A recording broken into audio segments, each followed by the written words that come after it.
Hello, everybody, and welcome to Lesson 12 in the Ben and Boz Microsoft Excel video tutorial series. I'm Boz. I'm Ben. What's going on, man? It's final countdown today.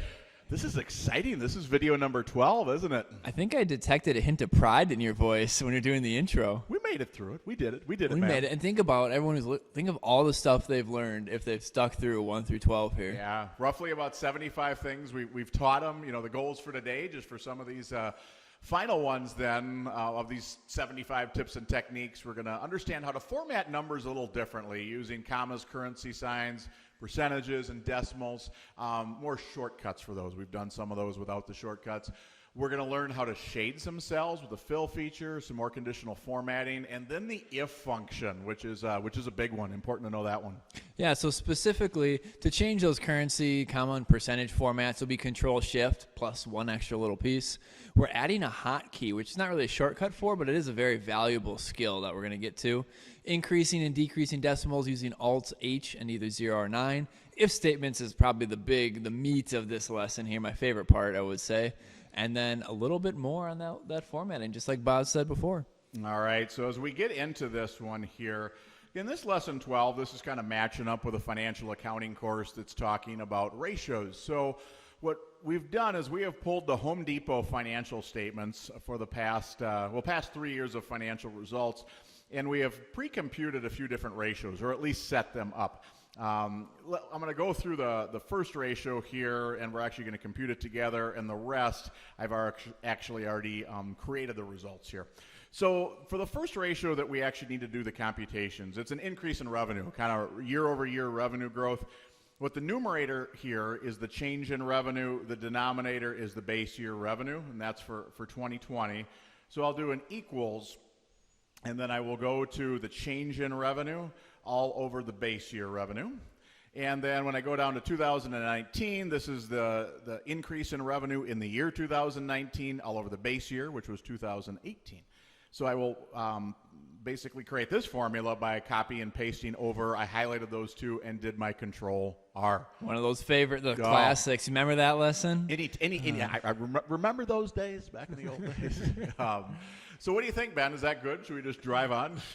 Well, we could drive on, but no, it is not good. That's right. So a few things here. I think let's just start with what you have highlighted already. Yeah. If this is an increase in revenue, typically we like to show those as percentages. Mm-hmm. So maybe now is a great time to talk about that percentage shortcut, right? Exactly, because I think we've taught them this historically, that we would have just gone to percentage right here, increase the decimal once or twice, right? We could have just got there, and depending upon how much you use that, that's certainly fine.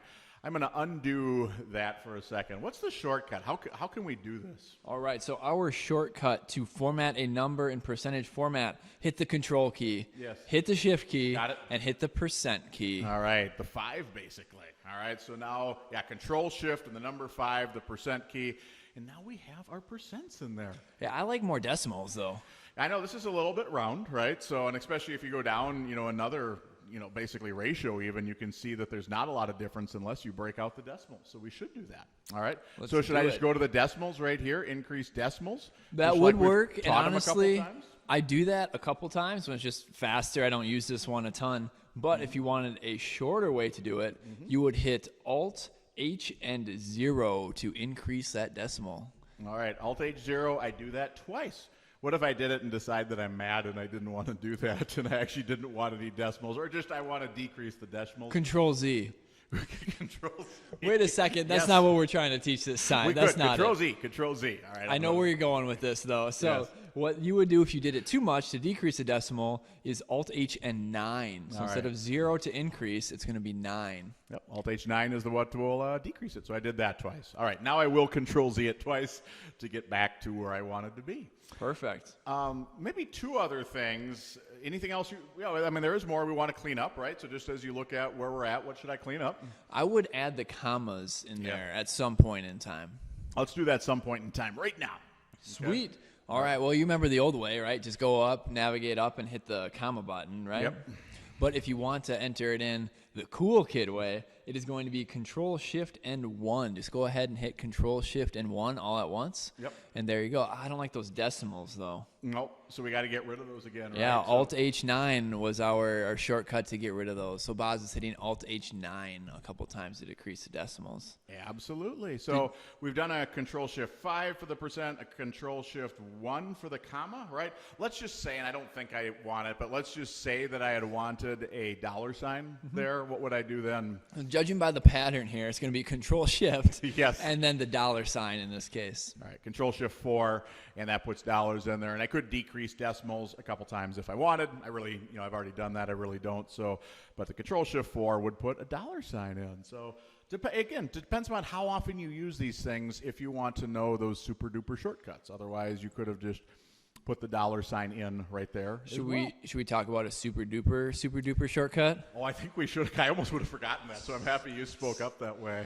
Yeah, after the last video, we realized we wanted to teach you a little bit more about hotkeys. You teased them, and we almost weren't going to do this. We made this up on the fly, man. This is awesome. All right, so Boz, if you could go ahead and navigate up to the top, right above where it says page layout on the ribbons there. Yep, and I there's think that what I little want drop-down. to do is I actually would have preferred these to be in more of a number format, so not even the commas in there. All right, back there, right? I think is what we wanted to do. Sure. Okay. So right here is where you want me to go? Yep, click on that little drop down. Okay. And it comes with some that they can, maybe people use these a lot as the hotkeys, like quick print or spell check or something like that. Mm-hmm. We're not going to do that. So if you're going to go down to where it says more commands. Okay. Down here. Yep.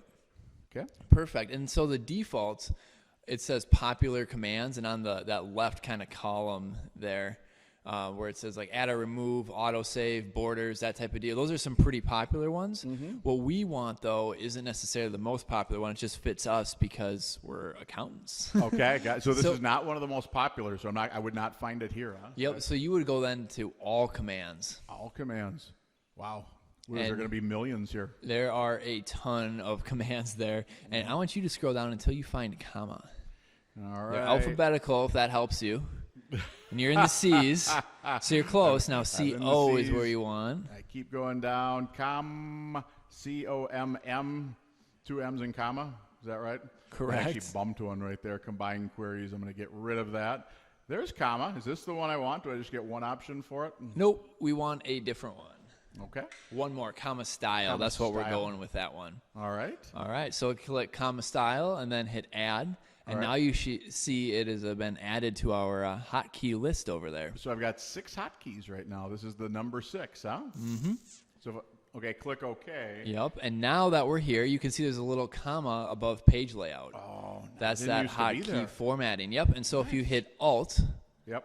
you see a 6 went over the comma. So if you hit 6, there you go. Oh, wow. And it put them in there. Boom. I'll just do my Alt H9s. I actually did my Alt H0 the first time, but I'll do Alt H9s to get rid of my decimals. There you go. Hotkeys, that's cool. Thanks You for nailed it, introducing man. us, man. Well done. Yes. All right, so the last couple things that we want to show are an if statement, and then we're going to do some formatting with this as well. But you can see that we have kind of an assessment column here for the performance. And what we're basically just trying to do is saying, okay, how did the ratios change? Did they get better? Are they worse? Are they more aggressive? Are they more conservative? Where is this at? And we want this to change automatically when the ratio changes. So what I'm going to do with an if statement is I'm going to type in equals if. I'm going to hit my tab key that my friend Ben would really appreciate me hitting. And now my logical test. So the first part of the if statement is my test. So what am I trying to test here? What am I Well, right looking now at? we're looking at if one of those ratios is bigger than the other one. So Okay. let's do 2020 to relative to 2019. Are you okay with that? Yeah, so if All right. 2020 is maybe greater than 2019? Sure, absolutely. That'd be a good test, a logical test. It's going to look at Yep. G7 and see if that's bigger than H7. All right, and now I need a value of true and a value of false. So if this is true, I put a comma in, and then in quotes, I can return whatever I want here. I like the word better. Are you okay with better? I like to say you rock. if you really want, Oh.